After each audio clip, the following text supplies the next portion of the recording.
यह कहानी भागवत महापुराण के नवम स्कंद से लिया गया है। रेणु ऋषि की कन्या थी रेणुका। जमदग्नि ने उसका पाणिग्रहण किया। रेणुका के गर्भ से जमदग्नि ऋषि के वसुमान आदि कई पुत्र हुए। उनमें सबसे छोटे परशुराम जी थे।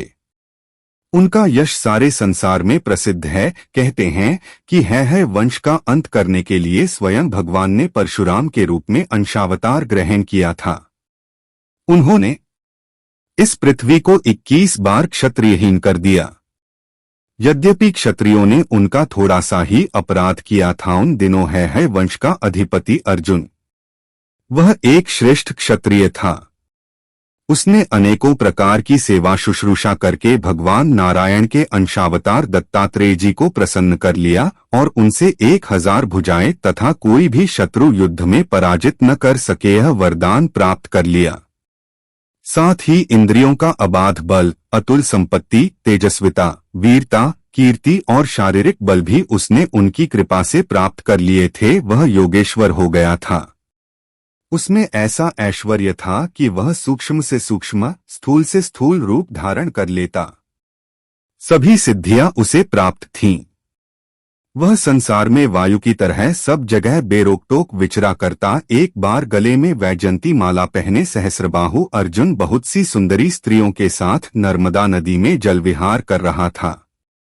उस समय मदोन्मत्त सहस्रबाहु ने अपनी बाहों से नदी का प्रवाह रोक दिया। दशमुख रावण का शिविर भी वहीं पास में ही था। नदी की धारा उल्टी बहने लगी, जिससे उसका शिविर डूबने लगा। रावण अपने को बहुत बड़ा वीर तो मानता ही था, इसलिए सहस्रार्जुन का यह पराक्रम उससे सहन नहीं हुआ। जब रावण सहस्रबाहु अर्जुन के पास जाकर बुरा भला कहने लगा, तब उसने स्त्रियों के सामने ही खेल खेल में रावण को पकड़ लिया और अपनी राजधानी माहिष्मति में ले जाकर बंदर के समान कैद कर लिया।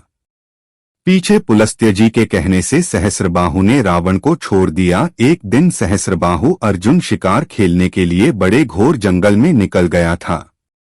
दैववश वह जमदग्नि मुनि के आश्रम पर जा पहुंचा। परम तपस्वी जमदग्नि मुनि के आश्रम में कामधेनु रहती थी।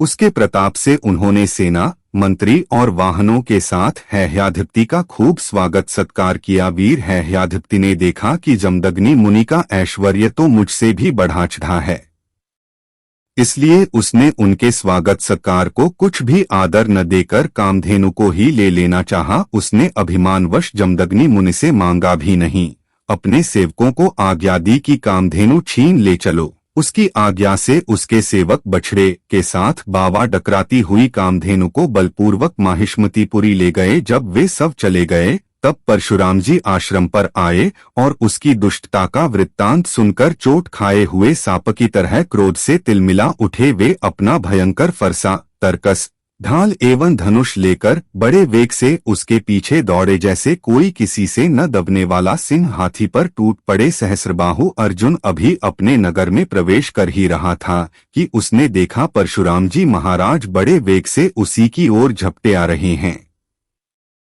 उनकी बड़ी विलक्षण झांकी थी। वे हाथ में धनुष्वाण और फरसा लिए हुए थे, शरीर पर काला मृगचर्म धारण किए हुए थे और उनकी जटाएं सूर्य की किरणों के समान चमक रही थीं। हैहयाधिपति अर्जुन ने देखा कि मेरी सेना के सैनिक, उनके धनुष, ध्वजाएं और ढाल भगवान परशुराम के फरसे और बाणों से कटकट कर खून से लथपथ रणभूमि में गिर गए हैं। तब उसे बड़ा क्रोध आया और वह स्वयं भिड़ने के लिए आधमका। उसने एक साथ ही अपनी 1000 भुजाओं से 500 धनुषों पर बाण चढ़ाए और परशुराम जी पर छोड़े। परंतु परशुराम जी तो समस्त शस्त्रधारियों के शिरोमणि ठहरे। उन्होंने अपने एक धनुष पर छोड़े हुए बाणों से ही एक साथ सबको काट डाला। 33 अब हैहयाधिपति अपने हाथों से पहाड़ और पेड़ उखाड़कर बड़े वेग से युद्धभूमि में परशुराम जी की ओर झपटा। परंतु परशुराम जी ने अपनी तीखी धार वाले फरसे से बड़ी फुर्ती के साथ उसकी सांपों के समान भुजाओं को काट डाला। जब उसकी बाहें कट गईं, तब उन्होंने पहाड़ की चोटी को तरह उसका ऊंचा सिर धड़ से अलग कर दिया। पिता के मर जाने पर उसके 10,000 लड़के डरकर भाग गया। विपक्षी वीरों के नाशक परशुराम जी ने बछड़े के साथ कामधेनु लौटा ली। वह बहुत ही दुखी हो रही थी। उन्होंने उसे अपने आश्रम पर लाकर पिताजी को सौंप दिया और माहिष्मती में सहस्रबाहु ने तथा उन्होंने जो कुछ किया था सब अपने पिताजी तथा भाइयों को कह सुनाया। सब कुछ सुनकर जमदग्नि मुनि ने कहा, हाय हाय परशुराम, तुमने बड़ा पाप किया। तुम बड़े वीर हो, परंतु सर्वदेवमय नरदेव का तुमने व्यर्थ ही वध किया बेटा। हम लोग ब्राह्मण हैं, क्षमा के प्रभाव से ही हम संसार में पूजनीय हुए हैं। और तो क्या, सबके दादा ब्रह्मा जी भी क्षमा के बल से ही ब्रह्मपद को प्राप्त हुए हैं। ब्राह्मणों की शोभा क्षमा के द्वारा ही सूर्य की प्रभा के समान चमक उठती है। सर्वशक्तिमान भगवान श्रीहरि भी क्षमावानों पर ही शीघ्र प्रसन्न होते हैं। बेटा, सार्वभौम राजा का वध ब्राह्मण की हत्या से भी बढ़कर है। आगे की कहानी हम अगले वीडियो में सुनेंगे। अगर आप हमारे चैनल को सब्सक्राइब नहीं किया है तो कृपया हमारे चैनल को सब्सक्राइब कर लें।